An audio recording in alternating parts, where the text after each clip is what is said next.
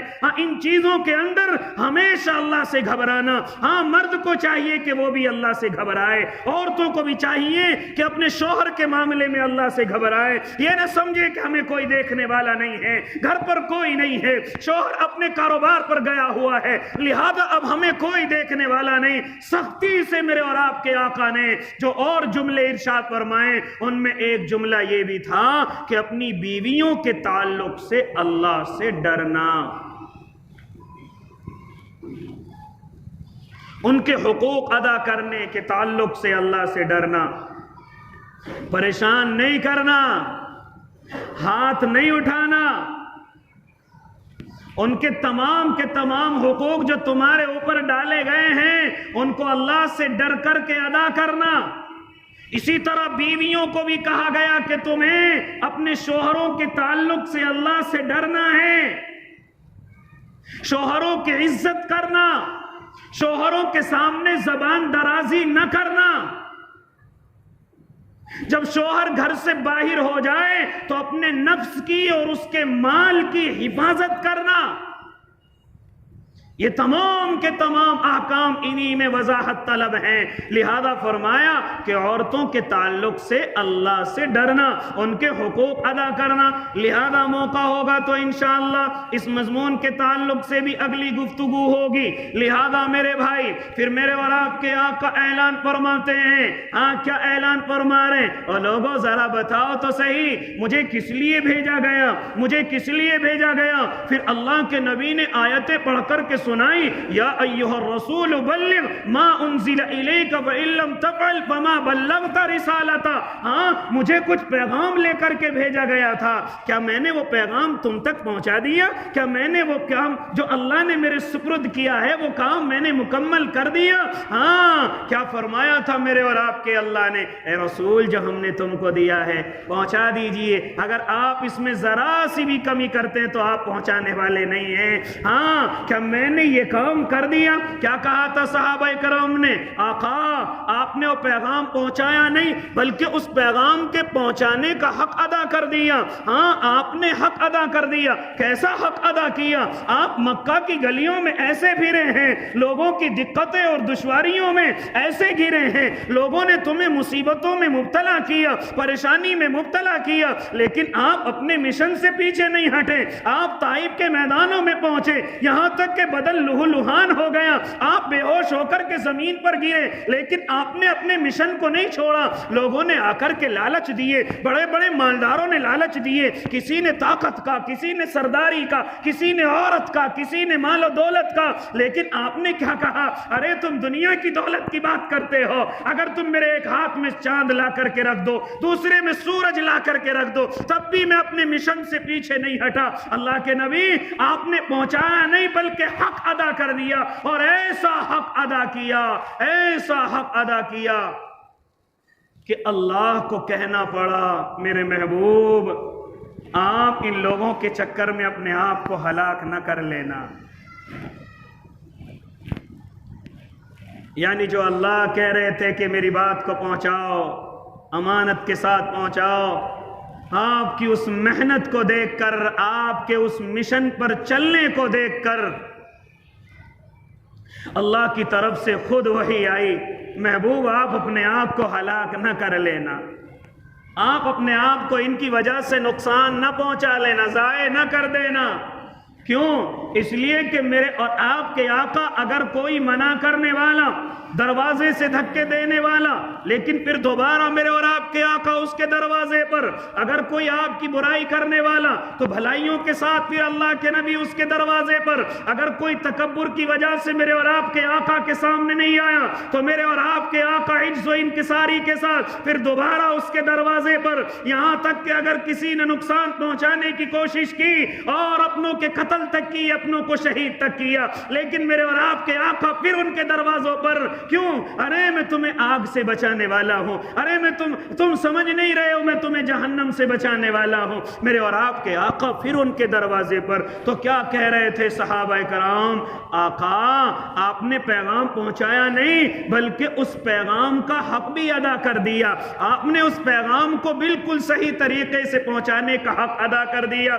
چنانچہ میرے اور آپ کے اللہ نے, میرے اور آپ کے آقا نے, اللہ کے محبوب نے آسمان کی طرف انگلی اٹھائی, اللہم اشہد اللہم اشہد اللہم اشہد. کیا فرما رہے ہیں میرا اور آپ کا آقا, میرے اور آپ کے محبوب کیا فرما رہے ہیں؟ اللہ دیکھ یہ صحابہ کیا کہہ رہے ہیں, اللہ یہ 1,24,000 کا مجمع ہے, یہ کیا کہہ رہے ہیں؟ اللہ تو گواہ رہے نا, جس پیغام کو تو نے مجھے لے کر کے بھیجا وہ میں نے پیغام پہنچا دیا ہے, اور یہ تمام کے تمام اس کے گواہ ہیں, یہ تمام کے تمام اس کی گواہی دے رہے ہیں, اور کہہ رہے ہیں آقا آپ نے پہنچایا نہیں بلکہ حق ادا کر دیا. پھر اس کے بعد اللہ رب العزت کی طرف سے اللہ کے نبی صلی اللہ علیہ وسلم پر آیت نازل ہوئی ہے. ہاں وہ عرفات کے میدان سے بھی فارغ نہیں ہوئے ہیں کہ میرے اور آپ کے آقا پر آیت نازل ہوئی, الیوم اکملت لکم دینکم واتممت علیکم نعمتی ورضیت لکم الاسلام دینا. لیکن اس سے پہلے ایک ذمہ داری صحابہ کی لگائی. کیا ذمہ داری لگائی میرے اور آپ کے آقا نے؟ کہ جتنے یہاں حاضر ہیں میں نے اپنے مشن کو مکمل کر دیا, میں نے اپنا پیغام تم تک پہنچا دیا, لیکن یہ ذمہ داری ابھی ختم نہیں ہوئی. میں تو اس دنیا سے پردہ کر جاؤں گا, لیکن یہ ذمہ داری اب تمہارے کاندھوں پر ہے. ذمہ داری کیا ہے؟ ابھی تم یہاں 1,24,000 کے قریب ہو, 1,44,000 کے قریب ہو, پوری دنیا تک ابھی بات نہیں پہنچی, پوری دنیا تک ابھی میرا لایا ہوا دین نہیں پہنچا. لہذا اب تمہاری ذمہ داری ہے جتنے حاضر ہیں وہ غائب تک میرے اس مشن کو پہنچا دو, میرے اس لائے ہوئے کلمے اور دین کو پہنچا دو. لہذا صحابہ کرام کے سروں پر یہ ذمہ داری لگا دی گئی. اب صحابہ کرام اس ذمہ داری کو سمجھتے ہیں اور اس ذمہ داری کو اپنے ہاتھوں میں اور اپنے دلوں پر لیتے ہیں. وہ میری اور آپ کی طرح نہیں کہ یہاں سنا اور مسجد سے باہر بھول گئے, بلکہ جیسے ہی آقا نے ذمہ داری لگائی اب صحابہ کو یہ بھی پرواہ نہیں ہوئی کہ ہم اپنے گھروں کو واپس لوٹ جائیں, اپنے بیوی بچوں کو واپس لوٹ جائیں, اپنی اولادوں کے پاس واپس لوٹ جائیں, اپنے کاروبار جو ادھورے پڑے ان کو مکمل کریں. نا, جب صحابہ کو یہ اعلان ہوا ہے اور صحابہ کی ذمہ داری لگائی ہے کہ جتنے یہاں حاضر ہیں ان کی ذمہ داری ہے کہ غائبین تک یہ بات پہنچائی جائے, غائبین تک یہ کلمہ یہ دین پہنچایا جائے. اب جتنے بھی صحابہ وہاں ہیں ان میں سے کچھ نے اپنے اونٹ کی مہاریں پکڑی ہیں, اونٹ کی نکیلیں پکڑی ہیں, اور پکڑ کر کے جدھر کو جس کا رخ ہوا وہ چلتا چلا گیا. کوئی افریقہ کے جنگلوں میں, کوئی چائنا میں, اور اسی طریقہ سے کوئی یورپ میں, جہاں جس کو موقع ملا ہے وہ وہاں پہنچے ہیں. اسی لیے آج مورخ لکھتا ہے صحابہ کرام کی قبریں آج عرب کے اندر اتنی موجود نہیں ہیں جتنی اور دوسرے ممالک کے اندر موجود ہیں. کیوں؟ اس لیے کہ جیسے ہی آقا کا اعلان ہوا اس مشن کو آگے بڑھاؤ, اس ذمہ داری کو آگے لے کر کے جاؤ, جو میں لے کر کے آیا اس کو ان لوگوں تک پہنچاؤ جو آج یہاں حج کے موقع پر موجود نہیں ہیں. لہذا صحابہ کرام اب اپنے اپنے طور سے جدھر کو جس کا رخ ہوا, جہاں کا رخ ملا, فوراً اللہ کے اس کلمے کو بلند کرنے کے لیے آگے بڑھ گیا. ان میں سے ایک آدھ مثال آپ کے سامنے رکھ دوں. ایک صحابی ہیں حضرت عقبہ بن نافع رضی اللہ تعالی عنہ. یہ جہاد کرتے ہوئے, اللہ کے اس کلمے کو بلند کرتے ہوئے افریقہ کے جنگلوں تک پہنچے ہیں. کئی سو کا مجمع ان کے ساتھ ہے. افریقہ کے جنگل میں جا کر کے وہاں اپنے ساتھیوں میں اعلان کرتے ہیں اب ہم یہاں اپنا ایک شہر بنائیں گے, یہاں ہم اپنا ایک شہر بنا کر کے اپنی زندگی اور اللہ کے مشن کو آگے لے کر کے بڑھیں گے. چنانچہ صحابہ کہنے لگے اے عقبہ آپ جانتے نہیں یہ جنگل کیسا ہے, اے عقبہ آپ کو پتا نہیں یہاں اژدہے اور سانپ بچھو رہتے ہیں جو ہماری زندگیوں کو بیکار کر دیں گے. لہذا عقبہ کیا کر رہے ہو؟ کہا گھبرانے کی ضرورت نہیں, اور پھر وہ تاریخی اعلان وہاں پر فرمایا ہے کہ جس کو آج بھی کتابوں کے اندر اصحاب سیر نے محفوظ رکھا ہے. کیا اعلان فرمایا حضرت عقبہ نے؟ اے جنگل کے چرندوں اور درندوں، ہاں آج اس جنگل کو اصحاب پیغمبر کو ضرورت پڑی ہے، اس جنگل کی آج اللہ کے نبی کے دیوانوں کو ضرورت پڑی ہے، لہذا یہاں سے نکل جاؤ، یہاں سے رخصت ہو جاؤ. تمہیں اتنا وقت دیا جاتا ہے، اتنی مہلت دی جاتی ہے، اگر اس مہلت کے بعد کوئی جانوری جنگل کے اندر نظر آیا تو اس کو قتل کر دیا جائے گا. یہ کن میں اعلان ہو رہا ہے؟ انسانوں میں نہیں بلکہ جانوروں کے اندر اعلان ہو رہا ہے. لہذا اس اعلان کا سننا ہے، اس اعلان کا جانوروں کے کانوں میں پہنچنا ہے. تاریخ کہتی ہے کہ بڑے بڑے اژدہے اور بڑے بڑے چیر پھاڑ کرنے والے جانور اپنے چھوٹے چھوٹے بچوں کو اپنے سینوں سے لگا کر کے ایسے واپس ہو رہے تھے جیسے کوئی فاتح قوم داخل ہو گئی ہو اور مفتوح اپنے سر کو جھکا کر کے نکلتا ہے. عقبہ بن نافع ان جنگلوں کو بھی پار کرتے ہوئے بحر ظلمات تک پہنچے ہیں اور پہنچ کر کے میرے اور آپ کے اللہ کے سامنے کہتے، اللہ میں اپنی محنت میں آگے بڑھ رہا ہوں، اگر رب کعبہ کی قسم یہ سمندر میرے بیچ میں نہ آتا تو پوری دنیا میں اللہ کے اس کلمے کو لے کر کے جاتا، اور پوری دنیا کا ایک ایک انسان جب تک اللہ کی عبادت نہ کر لیتا اپنی اس تلوار کو اپنے نیام میں نہ رکھتا. اس لیے میرے بھائی یہ ذمہ داری پھر آقا نے اپنے صحابہ کی لگائی کہ ابھی مشن ہاں تمہیں اور آگے بڑھانا ہے، جس دین جس کلمے کو میں لے کر کے آیا اس کو تمہیں آگے کی طرف بڑھانا ہے. یہ آیت نازل ہوئی ہے پھر اس کے بعد الیوم اکملت لکم دینکم واتممت علیکم نعمتی ورضیت لکم الاسلام دینا. آج تمہارے لیے تمہارے دین کو مکمل کر دیا ہے، اور جس دین کو میں نے تمہارے لیے پسند کیا ہے وہ دین اسلام ہے. لہذا اللہ کی طرف سے بھی قبولیت کے وعدے آ گئے، اللہ کی طرف سے بھی ہاں کی طرف، اور اس دین کی قبولیت کا ایک وعدہ اور ایک اشارہ آ گیا. چنانچہ اب تمام کے تمام صحابہ خوش ہیں، لیکن کچھ صحابی مغمون بیٹھے ہوئے ہیں. حضرت عمر غم میں بیٹھے ہوئے ہیں، حضرت ابو بکر غم میں بیٹھے ہوئے ہیں. حضرت عمر سے کسی نے معلوم کیا، اے عمر ابن خطاب کیوں غم کر رہے ہو؟ کیا فرمایا تھا حضرت عمر نے؟ اب دین کو کمال ہے اور کمال کے بعد تنزلی آتی ہے، کہیں ہمارے تنزلی کے دور تو شروع نہیں ہو جائیں گے. حضرت ابو بکر کی خدمت میں لوگ حاضر ہوتے ہیں، اے ابو بکر تم کیوں غمگین ہو؟ تمام کے تمام لوگ خوشی میں ڈوبے ہوئے ہیں کہ ہماری محنت کو اللہ نے قبول کیا ہے. اللہ کے نبی کو جو ذمہ داری دی گئی اس ذمہ داری کو جس طریقے سے نبھایا اللہ نے اس نبھانے کو قبول کیا ہے. ابو بکر تم کیوں غمگین ہو؟ او لوگو تم نہیں سمجھ رہے، تم نہیں سمجھ رہے ہو. ہاں یہ اشارہ ہے کہ اپنے محبوب کو اللہ واپس بلانے والا ہے. تم نہیں سمجھ رہے ہو. جب کام مکمل ہو گیا تو اب محبوب کو بھی ہمارے درمیان سے بلا لیا جائے گا. یہ غم ہے کہ 600 سال کے بعد اللہ کا تعلق اپنے بندے سے جبرائیل کے ذریعے ہوا، یعنی اب سے پہلے حضرت عیسیٰ سے، اور پھر حضرت عیسیٰ کو گزرے ہوئے 600 سال سے زیادہ ہو گئے.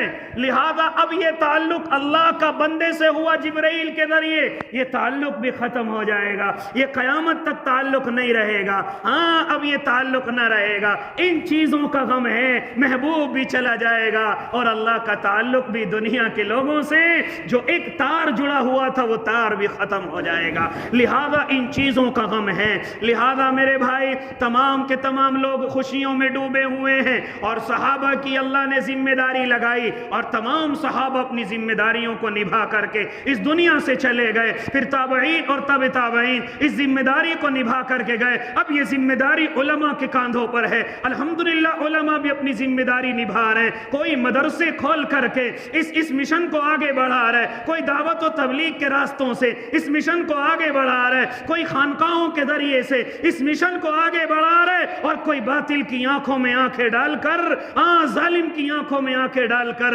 اس دین کو سربلندی کی طرف لے جا رہا ہے. یعنی لوگ اس ذمہ داری پر لگے ہوئے ہیں. لہذا مجھے اور آپ کو بھی دعا کرنی چاہیے اپنے اللہ سے، اللہ ہمیں بھی اس مشن سے جوڑ کر کے رکھنا. موقع ملے تو مدرسوں سے، موقع ملے تو دعوت سے، موقع ملے تو خانقاہوں سے، اور موقع ملے تو پھر اللہ سے دعا کر کے اے اللہ جس کام کو آپ سب سے زیادہ پسند کرتے ہیں اس کام کے لیے ہمیں بھی قبول فرما لیجئے۔ اللہ مجھے بھی اور آپ کو بھی عمل کی توفیق دے دے۔ جنہوں نے سنت نہیں پڑھی وہ سنتیں پڑھ لیں۔ وآخر دعواہم الحمدللہ رب العالمین۔